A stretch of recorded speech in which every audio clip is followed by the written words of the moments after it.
Apakah kamu tahu sosok bersejarah dalam terbentuknya Kota Depok? Ternyata, Kota Depok dibentuk oleh salah satu mantan petinggi VOC.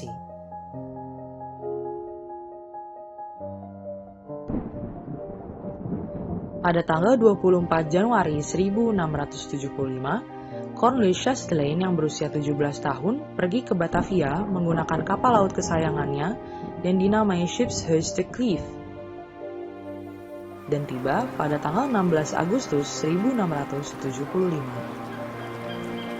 Ia memulai petualangannya di Batavia mengikuti bibinya yang mempunyai suami seorang pejabat anggota istimewa Dewan Hindia.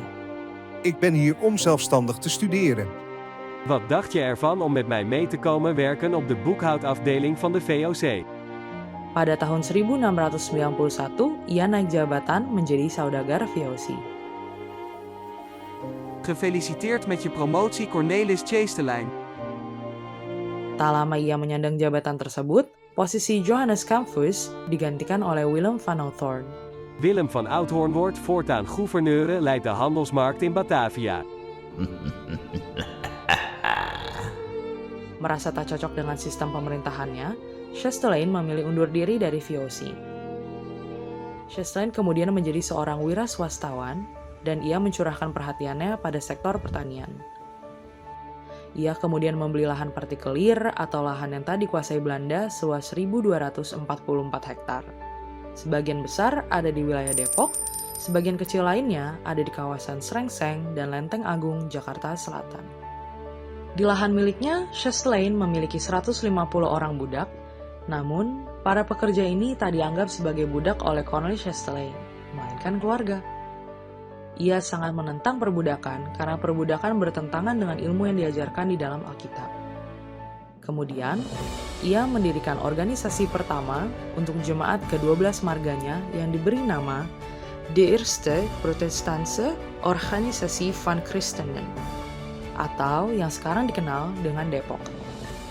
Pada tahun 1714, tepatnya pada tanggal 28 Juli pukul 16.00, Cornelis Chastelain meninggal dunia. Ia sempat mewariskan surat wasiat yang berisi, tanah ini dihibahkan kepada setiap dari mereka, budak-budaknya, berikut keturunannya dengan kepemilikan sepanjang waktu diperlukan. Dengan adanya surat wasiat itu, maka kedudukan para budaknya pun berubah menjadi manusia yang merdeka.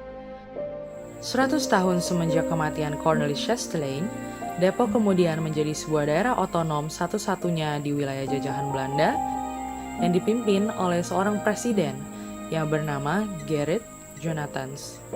Untuk mengenang Cornelis Chastelain, maka pada tanggal 28 Juni 1814 dibangunlah Tugu Cornelis Chastelain. Setelah nasionalisasi Depok pada tahun 1952, bangunan publik di daerah Depok lama mengalami perubahan untuk kepentingan pembangunan dan pengembangan daerah.